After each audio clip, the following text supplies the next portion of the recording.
2.3 की first theorem है, if S is a basis of V, then every element of V can be uniquely expressed as linear combination of V1, V2 up to Vn and conversely.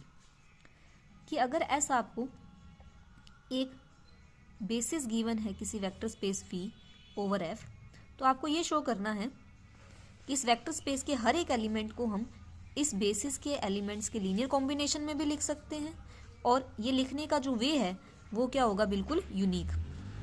मतलब हर एक vector को इनके linear combination में तो लिखेंगे, पर एक वेक्टर को हम एक ही वे के अंदर इनके लीनियर कॉम्बिनेशन में एक्सप्रेस कर सकते हैं, एक से ज़्यादा नहीं।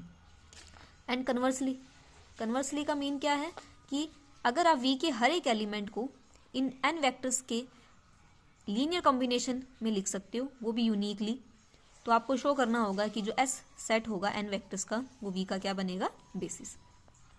तो फर्स्ट केस के अंदर हम लेके चलेंगे कि S है वो बेसिस है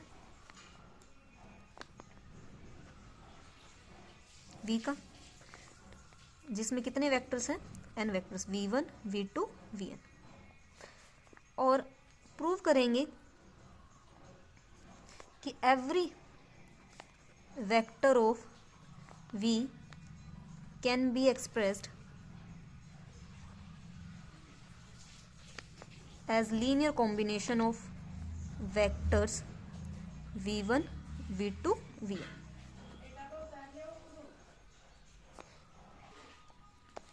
तो ये शो करने के लिए हम जो गिवन है उसका यूज करते हैं। S बेसिस है, और बेसिस क्या होता है, बेसिस का जो सेट होता है वो लीनियरली इंडिपेंडेंट होता है और वेक्टर स्पेस को क्या करता है, स्पेन करता है।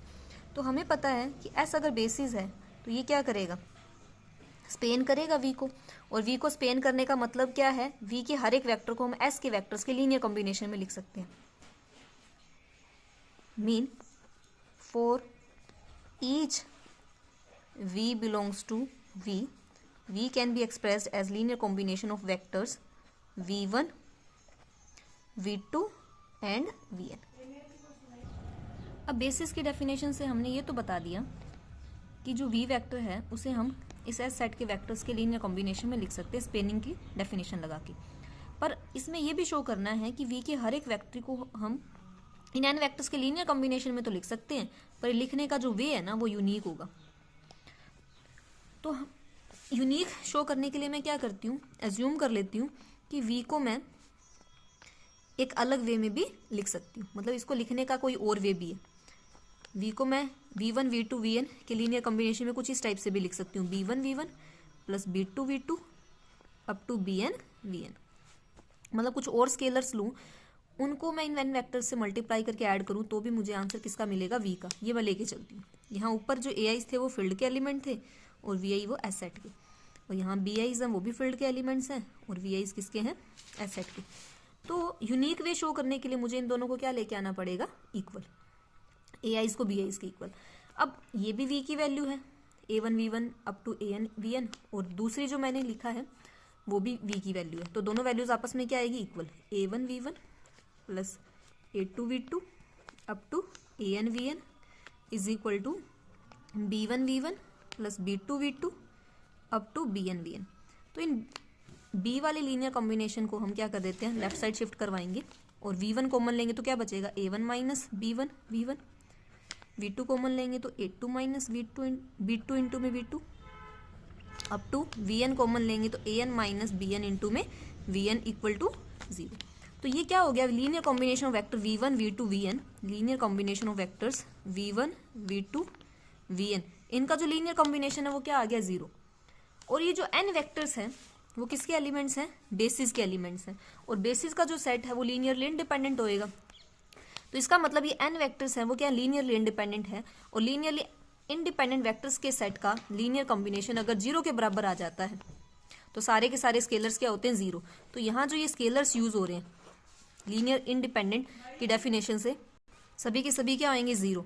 मीन A1 माइनस B1 0 होगा तो A1 इक्वल आ जाएगा B1 के, A2 minus B2 equal to 0 होगा तो A2 इक्वल आ जाएगा B2 के, और AN माइनस BN अगर 0 के इक्वल आएगा तो AN इक्वल आ जाएगा BN के। तो सारे के सारे जो AIs हैं वो BIs के इक्वल आ चुके हैं।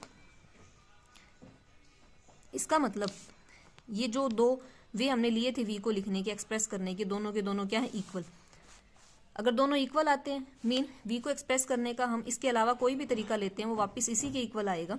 तो v को एक्सप्रेस करने का जो ये तरीका है लीनियर कॉम्बिनेशन में वो क्या हो जाएगा, यूनिक हो जाएगा। अब इसका हम करेंगे कन्वर्स पार्ट। कन्वर्स में क्या होगा, हम लेके चलेंगे कि वेक्टर स्पेस के हर एक वेक्टर को हम n वेक्टर्स के लीनियर कॉम्बिनेशन में लिख सकते हैं और ये लिखने का जो वे है वो यूनिक होगा। शो करना है कि S है जो सेट वो क्या होगा, वेक्टर स्पेस का बेसिस फॉर्म करेगा। अज्यूम कर लेते हैं कि V जो वेक्टर स्पेस है इसके हर एक वेक्टर को हम v1 v2 vn के लीनियर कॉम्बिनेशन में एक्सप्रेस कर सकते हैं और ये लिख करने का जो वे है वो यूनिक होगा। एस सेट को हमें बेसिस शो करना है, मीन एस को हमें लीनियरली इंडिपेंडेंट शो करना पड़ेगा और शो करना पड़ेगा कि एस है वो वेक्टर स्पेस को स्पेन करता है। पर ये तो ऑलरेडी गिवन है कि वेक्टर स्पेस के हर एक वेक्टर को हम v1 v2 vn के लीनियर कॉम्बिनेशन में एक्सप्रेस कर सकते हैं। तो ये तो क्या हो गया, स्पेन की डेफिनेशन हो गई। सेकेंड हमें क्या शो करना है कि एस जो सेट है वो लीनियरली इंडिपेंडेंट होगा। मीन जब कभी भी एस के वेक्टर्स का लीनियर कॉम्बिनेशन 0 के इक्वल होगा तो मुझे ये शो करना होगा कि सारे के सारे स्केलर्स की वैल्यू क्या आएगी, 0। तो हम क्या कर लेते हैं, इन n वेक्टर्स के लीनियर कॉम्बिनेशन को 0 के इक्वल लेके चलते हैं। अगर वो सारे स्केलर 0 के बराबर आ जाते हैं तो एस सेट क्या हो जाएगा, लीनियरली इंडिपेंडेंट। तो हम क्या कर लेते हैं, लीनियर कॉम्बिनेशन ले लेते हैं a1 v1 plus a2 v2 up to an vn equal to 0, जहाँ ये स्केलर्स हैं वो फील्ड के हैं और इनकी वैल्यूज हमें 0 लेके आनी है लीनियरली इंडिपेंडेंट शो करने के लिए सेट को। अब यहाँ देखो 0 किसके इक्वल है, इस लीनियर कॉम्बिनेशन के इक्वल है। और 0 को लिखने का एक और वे भी तो है, 0 को लिख सकते हैं हम 0 इंटू में v1 प्लस 0 इंटू में v2 अप टू 0 इंटू में vn। तो एक तरह से देखा जाए 0 भी तो वेक्टर स्पेस का एलिमेंट है, वेक्टर स्पेस में भी तो एडिटिव आइडेंटिटी एग्जिस्ट करती है। तो 0 को लिखने का एक ये तरीका हो गया और दूसरा तरीका हो गया ये, मीन वेक्टर स्पेस के किसी एलिमेंट को अगर हम दो वे में एक्सप्रेस कर पा रहे हैं, पर वे क्या दे रखा है, यूनिक। यहाँ पे 0 को हम इस वे में भी लीनियर कॉम्बिनेशन में लिख सकते हैं, इस दूसरे वे में भी, पर ये लीनियर कॉम्बिनेशन तो हमें क्या दे रखा है, यूनिक दे रखा है गिवन में। तो यूनिक लाने के लिए हमें क्या करना होगा, जो ये ए आई की वैल्यू है वो किसके बराबर रखनी होगी, 0 के बराबर। मीन ये जो स्केलर्स है आपस में इक्वल होने चाहिए तभी ये वे यूनिक होगा, वरना तो कॉन्ट्राडिक्शन आ जाएगी। तो a1 की वैल्यू 0, a2 की वैल्यू 0 अप टू an की वैल्यू भी 0, और सभी स्केलर्स अगर 0 के इक्वल आ जाते हैं तो ये लीनियर कॉम्बिनेशन लीनियरली इंडिपेंडेंट हो जाएगा। और जो सेट एस अगर लीनियरली इंडिपेंडेंट हो जाता है, स्पेन ऑलरेडी कर रहा था, तो ये जो सेट एस है एन वेक्टर्स का वो क्या हो जाएगा, बेसिस हो जाएगा किसका, वेक्टर स्पेस वी का।